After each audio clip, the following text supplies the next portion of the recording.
우리 하나님 말씀 창세기 3장 6절부터 10절까지 보겠습니다.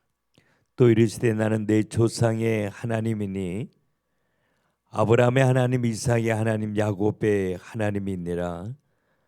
모세가 하나님 배웁기를 두려워하여 얼굴을 가리매 여호와께서 이르시되 내가 애굽에 있는 내 백성의 고통을 분명히 보고 그들이 그들의 감독자로 말미암아 부르짖음을 듣고 그 근심을 알고 내가 내려가서 그들을 애굽인의 손에서 건져내고 그들을 그 땅에서 인도하여 아름답고 광대한 땅, 젖과 꿀이 흐르는 땅, 곧 가나안 족속, 헷 족속, 아모리 족속, 브리스 족속, 히위 족속, 여부스 족속의 지방에 데려가려 하노라. 이제 가라. 이스라엘 자손이 부르짖음이 내게 달하고 애굽 사람이 그들을 괴롭히는 학대도 내가 보았으니 이제 내가 너를 바로에게 보내어 너에게 내 백성 이스라엘 자손을 애굽에서 인도하여 내게 하리라. 아멘.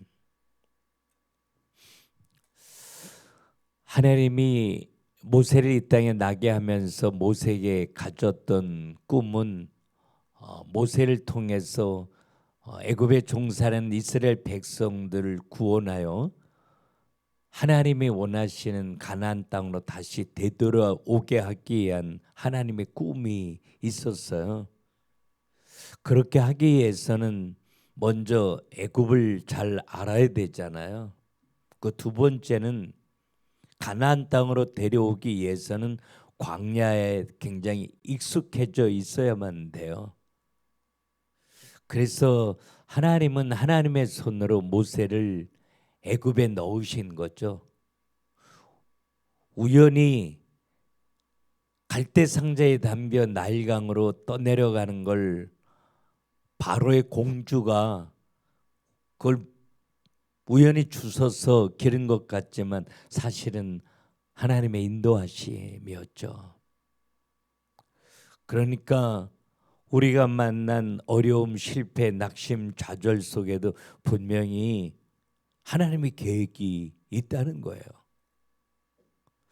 우리가 정말 하나님이 사랑하는 보배롭고 존귀한 인생인데 어떻게 내가 만나는 아픔, 눈물, 어려움 속에 우연이 있겠어요. 그 가운데 하나님의 계획이 있었던 거죠. 그래서 그런 하나님의 계획 가운데 모세를 바로의 궁 안에 넣으시고 바로의 왕자가 되어 화려한 이 애굽의 학문을 잘 공부하게 40년 동안 하나님이 살피신 거죠. 이제는 미디안 광야에 나와 광야 생활에 익숙해져 있어야만 내 백성을 데리고 광야로 나올 거 아니에요. 그래서 하나님은 모세가 만난 어렵고 힘든 문제, 우연히 내 백성을 사랑하고 지켜준다고 하다 애굽 사람을 때려 죽이는 이 살인자가 되는 아픔을 통해서 하나님은 모세를 미디안 광야로 나오게 하시고 40년 동안 이데로라고 하는 그 가정에서 광야 생활을 하게 하시죠. 그래서 40년 동안 광야 생활을 하면서 이 광야 생활이 어떤 건지 너무나도 잘 알게 된 거죠. 그리고 80이 되었을 때 하나님은 모세를 불타는 이 떨기나무 아래서 부르시는 거죠. 불타는 떨기 나무 아래서 부르신 결정적인 이유는 우리 인간의 힘으로 무언가 하려고 하면 훅 타고 없어질 수밖에 없지만 하나님이 하시면 이 정말 훅 타고 없어져 버려야 될 이 떨기 나무도 계속 불꽃이 일어나게 하실 수 있다라고 하는 겁니다. 그래서 하나님은 이 떨기나무 아래서 모세를 부르시고 모세에게 하나님이 구체적으로 설명을 하고 계시는 본문이 이제 오늘 성경입니다. 이 모세에게 하나님이 말씀하시기를 내가 내 백성의 고통을 분명히 보고 그들이 부르짖는 소리, 내 백성은 내가 안 듣는다고 아우성치지만 내가 다 듣고 있었고 그들이 얼마나 아프고 힘들고 근심하고 있는지 내가 다 보았다. 이렇게 이야기해요. 우리가 인생을 살면서 가장 힘든 거, 예수 믿고 살면서 어려운 거, 아무리 기도해도 하나님이 침묵하고 계시는 것처럼 느껴질 때 이게 굉장히 힘든 거예요. 이스라엘 백성들은 400년 동안 애굽에 종사를 하면서 엄청난 학대를 받고 살 수 없을 것 같아. 정말 도와줬으면 좋겠어. 이런 간절한 바람으로 하나님 앞에 얼마나 기도했겠어요. 내가 아들을 낳으면 죽어야 되는데, 내가 자식을 낳으면 이유 없이 또 종이 되어 살아야 되는데, 쉼 없이 일해야만 겨우 먹고 살 수 있는 이 지독히 어려운 환경 가운데서 빠져나오기를 간절히 소원해서 얼마나 기도했겠어요. 근데 하나님은 늘 침묵하셨어요. 하나님이 모르시는 것 같았고 하나님이 버린 것 같았어요. 이게 이스라엘 백성들에게 가장 커다란 아픔이었어요. 근데 하나님은 오늘 모세를 통해서 아니라는 거예요. 내가 다 보고 있었다는 거예요. 그들의 신음소리, 내게 부르짖는 탄식소리 내가 다 듣고 있다는 거예요. 그들이 얼마나 아프고 힘든지 알고 있다는 거예요. 내가 알고 있기 때문에 그들이 부르짖는 기도소리를 기억하고 있기 때문에 내가 너를 불렀고 내 손으로 그들을 건져내겠다. 이렇게 오늘 모세에게 이야기하시죠. 그래서 오늘 8절에 보니까 내가 내려가서 그들을 애굽인의 손에서 건져내겠다 이렇게 이야기해요. 나이 들어 늙어 빠진 모세에게 애굽에 들어가서 애굽 사람 아래서 고생하고 있는 내 백성을 구원해내라 이렇게 말하지 않고 내가 내려가서 그들을 애굽 사람의 손에서 건져낼 거다. 근데 그 일에 내가 너를 파트너로 지금 부르는 거다 이렇게 이야기. 이런 하나님의 놀라운 꿈과 계획을 이루기 위해서 하나님의 한 사람을 택하셨는데 그 사람이 모세, 바로 너라는 걸 오늘 이야기하고 계시는 거죠. 모세가 할 수 있는 거 아무것도 없는데 말이에요. 애굽에서 고생하는 사람들을 불쌍하니까 그냥 끄집어내주는 것이 아니라 그들을 향하여 가졌던 꿈, 젖과 꿀이는 가나안 땅에 그들을 인도하여 가나안을 정복하여 하나님이 누구인지 보여주고 그들을 통해서 세상 살리는 놀라운 일들을 이룰 거야 라고 하는 이야기를, 하나님의 마음을 오늘 모세에게 이야기해요. 근데 모세에게 이야기하면서 자기 자신을 소개할 때 오늘 6절에 보니까 아브라함의 하나님, 이삭의 하나님, 야곱의 하나님이라 이렇게 이야기해요. 갑작스럽게 뜬금없이 너에게 나타난 것이 아니라 나는 네 조상 아브라함, 이삭, 야곱의 하나님이다. 아브라함에게 내가 약속한 거, 내가 네게 복을 주어 내 이름을 창대케 하고 너를 통해 내 자녀에게 복을 주고 너와 네 자녀를 통해서 이 땅 살리겠다라고 약속한 그 하나님이 바로 나다 이렇게 이야기하는 거죠.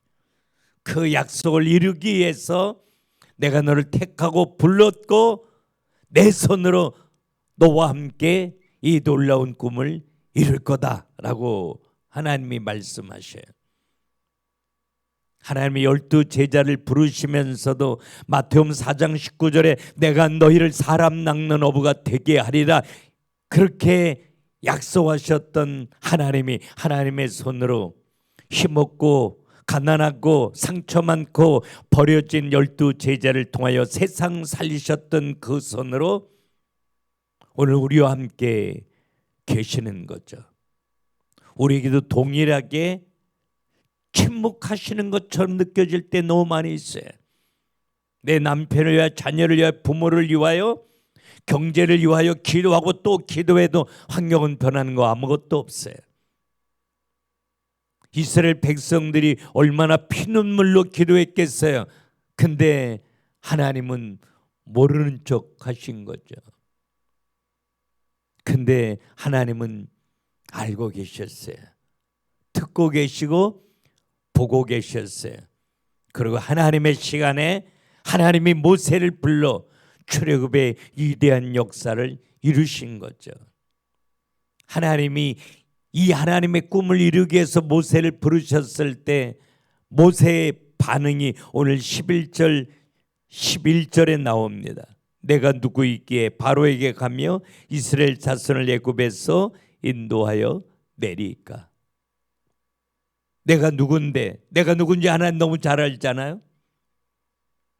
내 나이 80이에요. 내 가진 거 아무것도 없어요. 나는 애굽에 가면 지명수배자이기 때문에 일본으로 붙들려 죽을 수밖에 없는 사람. 내가 누군지 너무 잘 알잖아요. 근데 날 불러요? 나를 통해서 무엇 하시려고요? 이게 모세의 반응이었어요.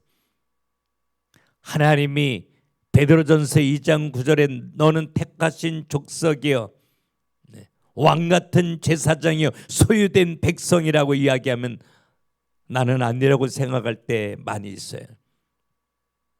그러나 나이기 때문에 내 힘으로 할 수 있는 거 아무것도 없기 때문에 너무 연약하기 때문에 상처투성인 인생이기 때문에 예수 없이는 안 되는 인생이기 때문에 하나님이 날 택하고 부르시고 그분이 창조의 능력으로 나와 함께 계시는 거죠. 내가 하는 게 아니라 내 안에 하나님이 하시는 거예요. 오늘 8절에 내가 내려가서 내 손으로 애굽 사람들의 손에서 그들을 건져내겠다고 말씀하신 그 하나님이 오늘 나와 함께 계셔서 나를 통하여 하나님의 손으로 역사하신다라고 하는 사실이에요. 우리가 알 수 있는 거 아무것도 없습니다. 그러나 우리가 하나님의 놀라운 계획 가운데 있는 하나님의 자녀 맞다면 내 안에 나와 함께 계시되 영원히 함께 계시는 그 하나님의 손으로 반드시 하나님의 시간에 응답하시고 축복하시고 역사하여 주실 줄로 믿고, 그래서 나를 통해서 내 가정과 교회와 열방이 살아가는 놀라운 일들이 반드시 일어날 줄로 믿고, 나와 함께 계시는 하나님을 의지하며 하나님의 이름을 부르며 하나님의 손안에 내어 맡기며 기도하다가 하나님의 하나님 되심을 경험하며 간증하게 하옵소서. 그렇게 소원하며 기도하는 저와 여러분 될 수 있기를 주님의 이름으로 축원합니다. 기도합시다. 하나님 감사합니다. 정말 너무 부족하고 연약한데 쉽게 원망하고 불평하고 무너지는데 그럼에도 불구하고 하나님이 날 사랑하셔서 나를 향하여 꿈을 가지시고 부르시고 나와 함께 계시되 영원히 함께 계시는 하나님 감사합니다. 사랑합니다. 내가 아무것도 할 수 없기에 하나님의 손으로 일하실 줄로 믿습니다.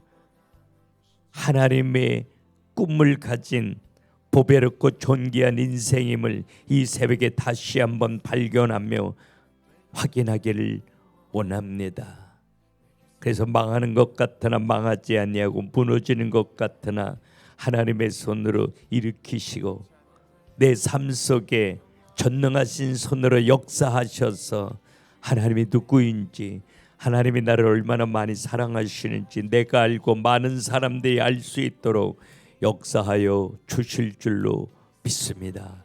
그 하나님을 신뢰합니다. 그 예수 바라보며 일어나 승리하기를 소원합니다. 우리의 눈을 열으시고 우리에게 더 큰 믿음의 은혜로 덧입혀 주옵소서. 이 하루도 임마누엘의 축복으로 누려지게 하시고 하나님의 능력으로 승리하는 기쁨이 우리에게 있게 하옵소서. 예수님의 이름으로 기도 올리옵나이다. 아멘. 이 시간에 우리 다 같이 눈을 감고 기도하겠습니다. 기도할 때 하나님 임마누엘이 축복으로 누려지게 하옵소서.